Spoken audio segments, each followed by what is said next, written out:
तो दोस्तों आज हम एक्सप्लेन करने वाले हैं हाल ही में रिलीज हुई 12th फेल मूवी को। यह फिल्म एक ऐसे व्यक्ति की लाइफ पर आधारित है जिसने अपने जीवन में कभी हार नहीं मानी और अपने लक्ष्य को हासिल किया। और इस व्यक्ति का नाम है मनोज शर्मा और आज ये IPS ऑफिसर है और इन्हीं की लाइफ पर बनी 12th फेल मूवी को एक्सप्लेन करने वाले हैं। तो शुरू करते हैं इस फिल्म की कहानी को। मूवी की स्टार्टिंग होती है चंबल में बसे एक छोटे गाँव से, जहाँ हम पहली बार मनोज को देखते हैं। वो 12th में पास होने के लिए नकल के फर्दे बना रहा होता है और इसी बीच उसके पिता का सरकार की तरफ से सस्पेंशन लेटर आया होता है क्योंकि उसके पिता ने एक कांड किया होता है। उसके पिता का सरकारी दफ्तर में एक छोटा सा फ्लैशबैक दिखाया जाता है। उसके पिता ने सरकारी दफ्तर के चौहान को चप्पल मार दी थी क्योंकि चौहान जो था वो एक घूसखोर आदमी था और मनोज के पिता जो होते हैं वो एक ईमानदार व्यक्ति होते हैं, इसलिए उन्होंने उसको चप्पल से मारा था। और चौहान ने गुस्से में आकर मनोज के पिता को सस्पेंशन लेटर भिजवा दिया था। जिसके बाद मनोज को स्कूल में दिखाया जाता है और वहीं पर सभी बच्चे नकल लेकर आए होते हैं कि तभी वहाँ पर छापा पड़ता है पुलिस का और यहाँ पर पुलिस ऑफिसर होता है DSP दुष्यंत। ये एक ईमानदार पुलिस ऑफिसर होता है, ना तो रिश्वत लेता और ना ही किसी को लेने देता। अब स्कूल का प्रिंसिपल आता है और DSP दुष्यंत से कहता है ये बच्चे नकल करके क्या ही उखाड़ लेंगे, आप जैसा तो बन नहीं सकते, लेकिन इनका नकल करके भला हो जाएगा। इसलिए प्रिंसिपल विधायक से DSP को फोन पर बात करवाने की कोशिश करता है, लेकिन DSP विधायक से बात नहीं करता। फिर प्रिंसिपल DSP को रिश्वत देने की कोशिश करता है। फिर DSP प्रिंसिपल को रिश्वत के केस में अरेस्ट कर ले जाता है और इस साल भी मनोज फेल हो जाता है। यहाँ पर मनोज का सपना ये था कि वो किसी तरह नकल करके 12th पास कर ले, जिससे कि उसको एक चपरासी की नौकरी मिल जाए क्योंकि उसके घर की स्थिति सही नहीं थी और ऊपर से उसके पिताजी की भी नौकरी चली गई थी। फिर उसके पिताजी को कोर्ट सुनवाई के लिए भी बुलाया गया है, इसलिए मनोज और उसका छोटा भाई घर चलाने के लिए एक जुगाड़ ले लेते हैं और उससे घर का सारा खर्चा चलाते हैं और जो भी पैसे आते हैं वो उनको अपनी माँ को दे देते हैं। लेकिन मनोज की दादी मनोज से कहती है उनको ये उम्मीद नहीं थी मनोज से वो एक जुगाड़ चला रहा है, क्योंकि मनोज के जो दादाजी थे वो एक सूबेदार थे और यहाँ उसकी दादी ये चाहती थी कि वो पढ़ लिख कर बड़ा ऑफिसर बने। अब एक दिन मनोज और उसका छोटा भाई अपनी जुगाड़ में कुछ सवारियों को लेकर जा रहे होते हैं और रास्ते में उन्हें एक बस वाला रोक लेता है और कहता है ये इलाका तुम्हारा नहीं है और तुम अपनी सवारियों को हमें दे दो, नहीं तो वो विधायक से उनकी शिकायत कर देगा। यहाँ विधायक जो होता है वो एक पावरफुल आदमी होता है क्योंकि उसका ही इस शहर में बोलबाला था, उसके इशारों पर ही सारी चीजें होती थी। अब वो बस वाला फोर्सफुली मनोज के लोगों को जुगाड़ से उतार कर ले जा रहा होता है कि तभी मनोज का छोटा भाई उसको गाल पर चप्पल मार देता है। फिर वो बस वाला कहता है तुमने विधायक के आदमी पर हाथ उठाया है और इसका अंजाम तुम भुगतोगे, जिसके चलते अब पुलिस आकर मनोज के भाई को अरेस्ट कर ले जाती है और थाने में बंद कर देती है और साथ ही उसके जुगाड़ को जब्त कर लेती है। ये बात फिर मालूम चलती है मनोज को। वो दौड़ा दौड़ा पुलिस स्टेशन पहुंच जाता है और अपने भाई को छोड़ने की बोलता है, मगर पुलिस वाले उसे नहीं छोड़ते क्योंकि उन्होंने विधायक से रिश्वत ली होती है। इसलिए मनोज DSP दुष्यंत के पास जाता है और उससे अपने भाई को छुड़वाने के लिए मदद मांगता है और वो थाने आकर उसके भाई को छुड़वा देता है। जिसके बाद वो उन दोनों को अपनी जीप में बिठाकर घर छोड़ने की बोलता है। यह मनोज दुष्यंत से कहता है वो उसके जैसा बनना चाहता है और उसके जैसा पुलिस ऑफिसर बनने के लिए उसे क्या करना होगा। जिस पर दुष्यंत उससे कहता है उसे पहले नकल छोड़नी होगी और ईमानदारी के साथ 12th पास करनी होगी। अब मनोज पूरी ईमानदारी के साथ पढ़ाई करने लगता है और एक दिन मेहनत से 3rd डिवीजन के साथ 12th पास कर लेता है। अब उसे आगे की पढ़ाई करने के लिए और पैसों की जरूरत थी, इसलिए उसकी माँ अपनी सारी पूंजी उसे पढ़ाने के लिए बेच देती है और इसी तरह मनोज अपनी BA की पढ़ाई पूरी कर लेता है। अब मनोज की असली लड़ाई तो इसके बाद से शुरू होती है क्योंकि उसे DSP जो बनना था। फिर मनोज PCS की पढ़ाई करने ग्वालियर निकल ही रहा था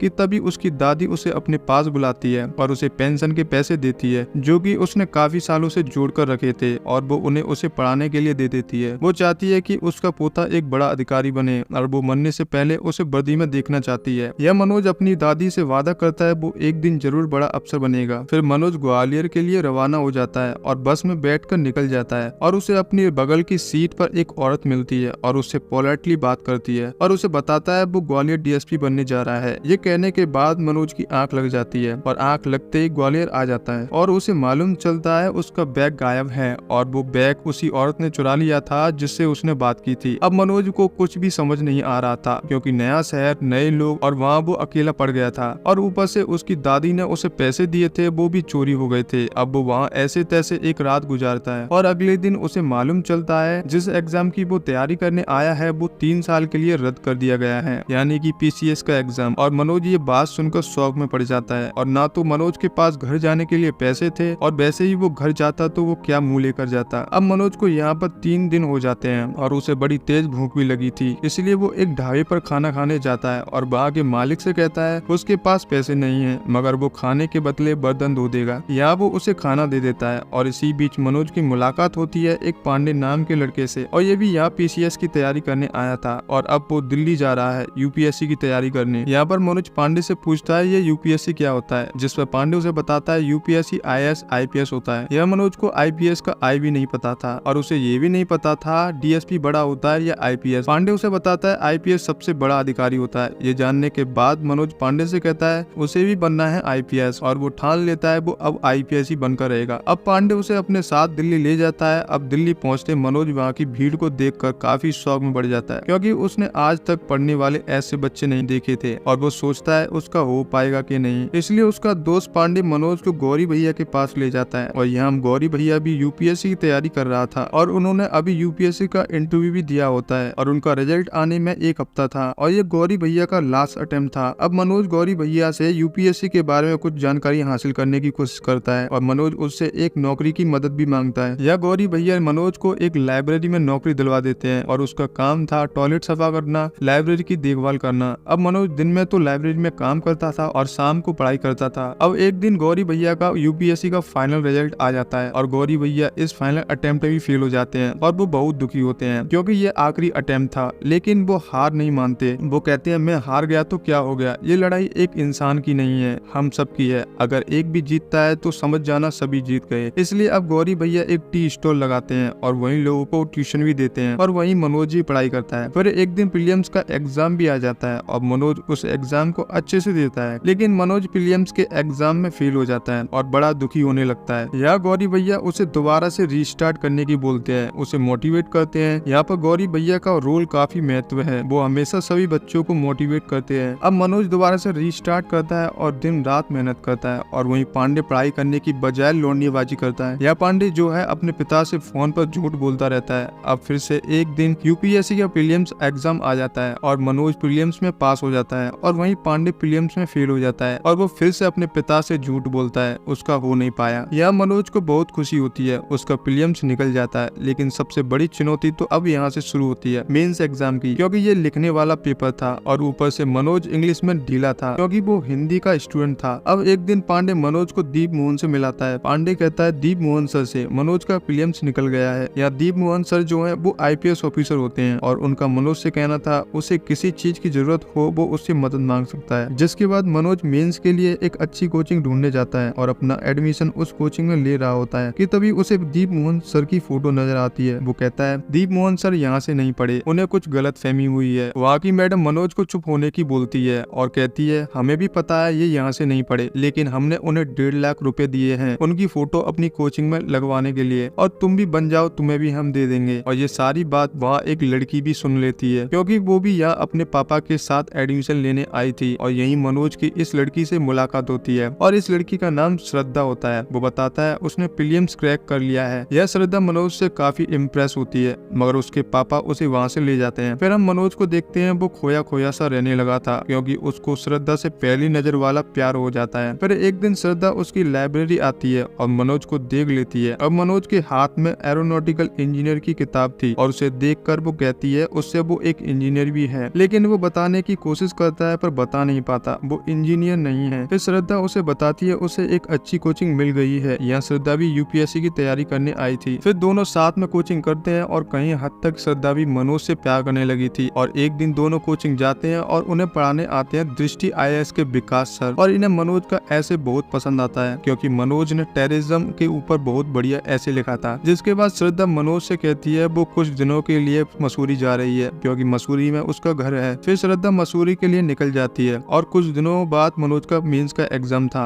और एक दिन एग्जाम आ जाता है और उस एग्जाम में उसका favourite topic terrorism of India आ जाता है। उसे वो काफी अच्छी तरीके से लिखा आता है और उसे बहुत खुशी होती है मगर उसे उसके दोस्त से मालूम चलता है वो टॉपिक टेररिज्म ऑफ इंडिया नहीं था, वो था टूरिज्म ऑफ इंडिया। क्योंकि मैंने आपको बताया था मनोज का हाथ इंग्लिश में ढीला था इसलिए उससे इतनी बड़ी गलती हो गई और वो मेंस में फेल हो जाता है। इसलिए वो फिर अपना मन हल्का करने के लिए मसूरी श्रद्धा के घर पहुंच जाता है मगर श्रद्धा घर नहीं थी, वो अपनी बुआ के घर गई थी। यहाँ मनोज उसके घर से श्रद्धा को फोन करता है। यहाँ श्रद्धा शॉक हो जाती है और कहती है तुम मेरे घर कैसे पहुंच गए। यह मनोज का कहना था कि उसने ही तो एड्रेस बताया था। फिर श्रद्धा पूछती है उसके उसका मेंस का एग्जाम कैसा रहा। वो बताता है फेल हो गया और इसी बीच मनोज श्रद्धा को प्रपोज कर देता है और आई लव यू कहता है और ये भी कहता है तुम एक बार मुझसे आई लव यू बोल दो तो फिर मैं पूरी दुनिया को उलट पुलट कर दूंगा। यह श्रद्धा मनोज से कहती है वो पहले अपने एग्जाम पर फोकस करे और उसे वहाँ से जाने की कहती है। अब मनोज हारा टूटा सा होकर अपने गाँव चला जाता है और उसे वहाँ जाकर मालूम चलता है उसकी दादी को गुजरे कुछ महीने गुजर गए हैं और वो खूब रोने लगता है क्योंकि वो अपनी दादी से प्यार करता था और यह अपने माता पिता भैया बहन की हालत देखकर काफी दुखी होता है। अब वो ठान लेता है अब जो कुछ भी हो जाए ऑफिसर बन के ही लौटूंगा। जिसके बाद वो फिर दिल्ली वापस लौट आता है और फिर से पढ़ाई स्टार्ट कर देता है और एक दिन लाइब्रेरी का मालिक मनोज पर पैसे चोरी करने का इल्जाम लगा देता है और उसके पिता को चोर कहता है, जिसके चलते मनोज उसे मारने के लिए चप्पल उठा लेता है और कहता है मैं अपने पिता के बारे में गलत नहीं सुन सकता,